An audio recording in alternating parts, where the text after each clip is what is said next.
Salam sejahtera dalam Yesus Kristus Tuhan kita. Selamat Hari Raya Paskah 2020 buat jemaat Tuhan yang terkasih dimanapun kita berada. Perayaan Paskah tahun ini dirayakan oleh umat Tuhan di seluruh dunia, bukan di tempat-tempat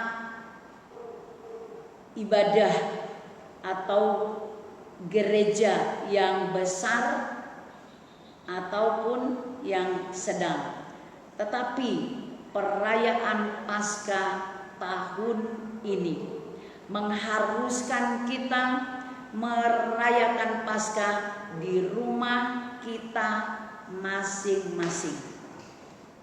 Namun tidak perlu kita kecewa, karena Tuhan Yesus hadir di tengah-tengah kita untuk memberkati kita semua. Haleluya. Mari kita membaca Alkitab di dalam kitab Keluaran pasal yang ke-12 ayat 1 sampai dengan ayat yang ke-4 tentang perayaan Paskah. Berfirmanlah Tuhan kepada Musa dan Harun di tanah Mesir, bulan inilah akan menjadi permulaan segala bulan bagimu. Itu akan menjadi bulan pertama bagimu tiap-tiap tahun. Katakanlah kepada segenap jemaat Israel, pada tanggal 10 bulan ini diambillah oleh masing-masing seekor anak domba menurut kaum keluarga, seekor anak domba untuk tiap-tiap rumah tangga. Tetapi jika rumah tangga itu terlalu kecil jumlahnya untuk mengambil seekor anak domba, maka ia bersama-sama dengan tetangganya yang terdekat ke rumahnya haruslah mengambil seekor menurut jumlah jiwa. Tentang anak domba itu kamu buatlah perkiraan menurut keperluan tiap-tiap orang. Ayat 43 dan 4 sampai 46. Ketetapan lebih lanjut mengenai Paskah. Berfirmanlah Tuhan kepada Musa dan Harun, inilah ketetapan mengenai Paskah. Tidak seorang pun dari bangsa asing boleh memakannya. Seorang budak belian barulah boleh memakannya setelah engkau menyunat dia. Orang pendatang dan orang upahan tidak boleh memakannya. Paskah itu harus dimakan dalam satu rumah juga. Tidak boleh kau bawa sedikit pun dari daging itu keluar rumah, satu tulang pun tidak boleh kamu patahkan. Ayat-ayat ini sangat jelas kita baca bahwa perayaan Paskah di tanah Mesir yang dilakukan oleh orang-orang Israel itu dilaksanakan di tiap-tiap rumah atau di dalam keluarga rumah tangga. Apa yang dipersiapkan di dalam perjamuan Paskah itu, dalam perayaan Paskah itu, ayat yang ke-8 sampai dengan ayat yang ke-11 menjelaskan kepada kita. Dagingnya harus dimakan mereka pada malam itu juga. Yang dipanggang mereka harus makan dengan roti yang tidak beragi beserta sayur pahit. Janganlah kamu memakannya mentah atau direbus dalam air, hanya dipanggang di api, lengkap dengan kepalanya dan betisnya dan isi perutnya. Janganlah kamu tinggalkan apa-apa dari daging itu sampai pagi. Apa yang tinggal sampai pagi kamu bakarlah habis dengan api. Dan beginilah kamu memakannya: pinggangmu berikat, kasut pada kakimu, dan tongkat di tanganmu. Buru-burulah kamu memakannya. Itulah Paskah bagi Tuhan. Umat Israel di dalam tiap-tiap keluarga menyembelih domba Paskah, dan dikatakan domba itu dipanggang, lalu mereka makan dagingnya dengan roti yang tidak beragi dan sayur pahit. Suatu ketetapan yang diberikan Tuhan kepada mereka melalui petunjuk dari Nabi Musa. Perayaan Paskah itu adalah perayaan dalam tiap-tiap keluarga serempak dalam waktu yang sama. Kita baca ayat yang ke-51 dari Keluaran 12 tadi. Dan tepat pada hari itu juga Tuhan membawa orang Israel keluar dari tanah Mesir menurut pasukan mereka. Setelah mereka makan Paskah bersama-sama di rumah-rumah masing-masing, ayat 51 berkata, tepat pada hari itu juga Tuhan membawa orang Israel keluar dari tanah perhambaan. Berarti Israel bebas dari perbudakan. Mereka merdeka. Haleluya. Sekarang kita lihat di dalam perjanjian baru. Hal yang sama. Umat Israel melakukan atau merayakan Paskah itu di rumah. Sekarang kita lihat dalam perjanjian baru melalui Injil Matius 26 ayat 18. Injil Matius 26 ayat yang ke-18. Jawab Yesus, pergilah ke kota kepada si anu dan katakanlah kepadanya, di dalam rumahmu lah aku mau merayakan Paskah bersama-sama dengan murid-muridku. Di dalam rumahmu lah, kata Tuhan Yesus, aku mau merayakan Paskah bersama dengan murid-murid Yesus. Jadi dengan membaca kedua ayat ini dari kitab Keluaran tadi dan di dalam perjanjian baru merayakan Paskah tahun ini, kita laksanakan di rumah kita masing-masing. Itu tidak salah, sangat sesuai dengan Alkitab. Saya mengajak seluruh jemaat yang dikasihi Tuhan, kita rayakan Paskah dengan sukacita bersama seluruh keluarga kita masing-masing. Mari saya ajak kita membaca dari Injil Lukas pasal 22 ayat yang ke-14 sampai dengan ayat yang ke-16. Demikian bunyi firman Tuhan. Ketika tiba saatnya Yesus duduk makan bersama-sama dengan rasul-rasulnya, katanya kepada mereka, aku sangat rindu makan Paskah ini bersama-sama dengan kamu sebelum aku menderita.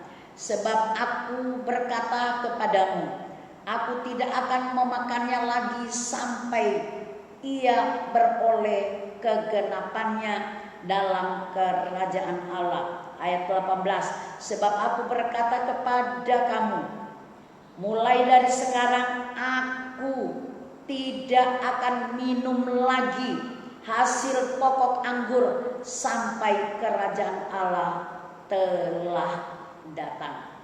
Puji Tuhan, ayat-ayat ini memberitahukan kepada kita apa yang Yesus ungkapkan di dalam perjamuan Paskah dengan murid-muridnya. Aku sangat rindu makan Paskah bersama-sama dengan kamu. Membaca ayat ini, kita hayati betul-betul bahwa Tuhan selalu rindu, sangat rindu untuk bersama-sama dengan kita. Kita yakin bahwa tiap-tiap kali kita beribadah, tiap-tiap kali kita memperingati hari Paskah yang bicara tentang kematian dan kebangkitannya, Dia ada di tengah-tengah kita. Selanjutnya kita lihat merayakan Paskah tahun ini di rumah kita masing-masing. Saya ulangi sekali lagi, tidak salah, sangat sesuai dengan Alkitab. Nah, Bapak Ibu, kita sudah baca tadi dari Lukas 22 di ayat 14-16. Sekarang kita lanjut membacanya di dalam ayat yang ke-19. Lalu ia mengambil roti, mengucap syukur, memecah-mecahkannya dan memberikannya kepada mereka. Katanya, inilah tubuhku yang diserahkan bagi kamu. Perbuatlah itu menjadi peringatan akan aku. Haleluya. Waktu Yesus mengambil roti dan dia memberikan kepada murid-muridnya, dia katakan, inilah tubuhku yang diserahkan bagi kamu. Tiap kali kita melakukan perjamuan kudus, berarti kita mengingat pengorbanannya. Seperti yang ditulis di dalam kitab Ibrani pasal 12 ayat yang ketiga. Ibrani 12 pada ayat yang ketiga berkata demikian. Ingatlah selalu akan Dia yang tekun menanggung bantahan yang hebat itu terhadap dirinya dari pihak orang-orang berdosa, supaya jangan kamu menjadi lemah dan putus asa. Kita harus selalu ingat Tuhan. Yesus bilang tadi di dalam Lukas 22 ayat 19 itu, kalau kita menikmati tubuhnya dan darahnya, Yesus bilang, perbuatlah ini menjadi peringatan akan aku. Kita harus selalu ingat Dia, ya. Dan Ibrani mengatakan, supaya jangan kamu menjadi lemah dan putus asa. Hari-hari ini, di tengah-tengah kegoncangan dunia, di tengah-tengah mewabahnya sakit penyakit, virus corona yang merajalela di mana-mana, telah membuat banyak orang menjadi lemah, menjadi sakit, bahkan mungkin juga putus asa. Tetapi kita diingatkan melalui firman Tuhan ini, jangan kamu menjadi lemah dan putus asa. Maka dari itu, nikmati perjamuan kudus dalam perayaan Paskah ini dengan pengertian yang benar. Kita lihat contoh di dalam Alkitab, yaitu mengenai Nabi Elia. Nabi Elia adalah seorang nabi yang berani menyatakan kebenaran kepada orang-orang Israel. Tetapi satu ketika, sehebat-hebatnya Elia, begitu ancaman datang, dia juga menjadi takut lalu lari. Kita baca dari 1 Raja-Raja 19 pada ayat yang ke-7 dan ayat yang ke-8 berkata, tetapi malaikat Tuhan datang untuk kedua kalinya dan menyentuh dia serta berkata, bangunlah, makanlah, sebab kalau tidak perjalananmu nanti terlalu jauh bagimu. Maka bangunlah ia, lalu makan dan minum, dan oleh kekuatan makanan itu ia berjalan 40 hari 40 malam lamanya sampai ke gunung Allah, yakni gunung Horeb. Elia menikmati apa yang disediakan oleh malaikat Tuhan, makan roti dan dia minum air. Untuk yang kedua kalinya, apa yang dia nikmati itu mendatangkan kekuatan baru di dalam kehidupannya. Sehingga Alkitab yang kita baca ini menulis, maka bangunlah ia lalu makan dan minum, dan oleh kekuatan makanan itu ia berjalan 40 hari 40 malam lamanya sampai ke gunung Allah. Pastikan di dalam hati kita bahwa melalui perjamuan kudus yang kita lakukan dalam perayaan Paskah ini, kita dapatkan kekuatan baru yang akan membuat kita mampu berjalan terus di tengah-tengah kesukaran dan kesulitan dunia ini. Jangan menjadi lemah dan putus asa. Haleluya. Kita lanjut membaca Lukas 22 ayat yang ke-20. Lukas 22 ayat yang ke-20 berkata demikian. Demikian juga dibuatnya dengan cawan sesudah makan.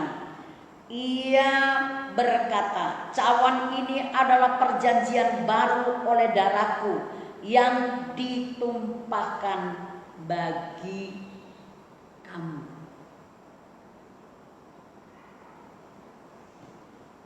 Kita lihat di dalam ayat ini, cawan ini adalah perjanjian baru oleh darahku yang ditumpahkan bagimu. Di dalam darah Yesus ada kehidupan untuk kita semua. Kita lihat 1 Korintus pasal 11 untuk melengkapi ayat ini. 1 Korintus 11 pada ayat yang ke-26. Sebab setiap kali kamu makan roti ini dan minum cawan ini, kamu memberitakan kematian Tuhan sampai Ia datang. Puji Tuhan, Bapak Ibu Saudaraku yang dikasihi Tuhan. Kita melengkapi lagi ayat ini dengan Matius pasal 26 ayat 28. Sebab inilah darahku, darah perjanjian yang ditumpahkan bagi banyak orang untuk pengampunan dosa. Puji Tuhan. Di dalam perjamuan kudus kita menikmati perjanjian Tuhan, kita menikmati berkat Tuhan, yaitu keselamatan untuk kehidupan kita, jaminan yang pasti bagi kita untuk kehidupan yang kekal di dalam kerajaannya. Dan ada satu pesan Tuhan Yesus di dalam 1 Korintus 11 ayat 26 tadi, dalam kita menikmati perjamuan kudus, dikatakan kamu memberitakan kematian Tuhan sampai Ia datang. Ini adalah tugas umat Tuhan yang hidup di akhir zaman ini. Masing-masing pribadi kita menikmati keselamatan di dalam Yesus Kristus melalui pengorbanannya. Tetapi di luar sana masih banyak orang yang belum diselamatkan. Dan Alkitab mengatakan, kamu beritakan kematian Tuhan sampai Ia datang. Berarti kita harus pergi dan bersaksi. Kita harus pergi mengunjungi orang-orang yang belum percaya Tuhan, memberitakan kabar baik kepada mereka, supaya mereka juga beroleh selamat dan memperoleh hidup yang kekal. Ini adalah pelayanan yang harus dilakukan oleh gereja di zaman akhir ini. Kemudian kita juga harus memperhatikan keluarga kita. Kita harus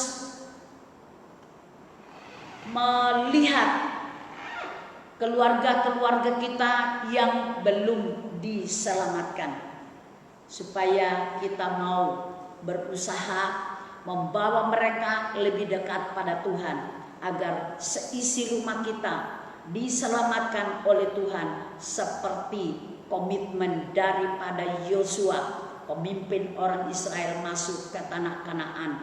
Dia berkata, aku dan seisi rumahku kami akan beribadah kepada Tuhan.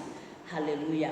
Dalam perayaan Paskah tahun ini, di mana kita lakukan itu di tiap-tiap keluarga rumah tangga kita, kesempatan bagi kita untuk benar-benar memberkati seluruh keluarga rumah tangga kita, mendoakan anggota keluarga rumah tangga kita, supaya semua sama-sama setia sampai Tuhan datang pada kali yang kedua. Jangan sampai ada orang yang menjadi lemah dan putus asa di tengah-tengah keluarga kita. Kita harus tolong mereka yang dalam pencobaan, kita harus tolong mereka yang dalam kesusahan, dan kita terus berdoa untuk bangsa dan pemerintah kita yang hari-hari ini sedang menghadapi masalah yang besar di negeri kita ini, sehubungan dengan mewabahnya penyakit corona. Mari kita akan sama-sama berdoa. Bapa di surga, terima kasih hamba-Mu sudah menyampaikan firman Tuhan. Dengan keterbatasan Tuhan, hamba percaya bahwa Roh Kudus yang Engkau tempatkan di dalam hati hamba-Mu, Roh Kudus yang Engkau taruh di dalam tiap-tiap hati orang percaya adalah roh yang tidak terbatas. Roh yang adalah guru besar kami, akan terus mengajari kami, menjelaskan kami, memberikan kami pengertian-pengertian baru di dalam kebenaran firman-Mu, agar kami semua hidup di dalam Tuhan, hidup di dalam firman-Mu, hidup di dalam tuntunan Roh Kudus sampai Tuhan Yesus datang kembali. Dalam nama Yesus Kristus kami berdoa. Haleluya. Amin.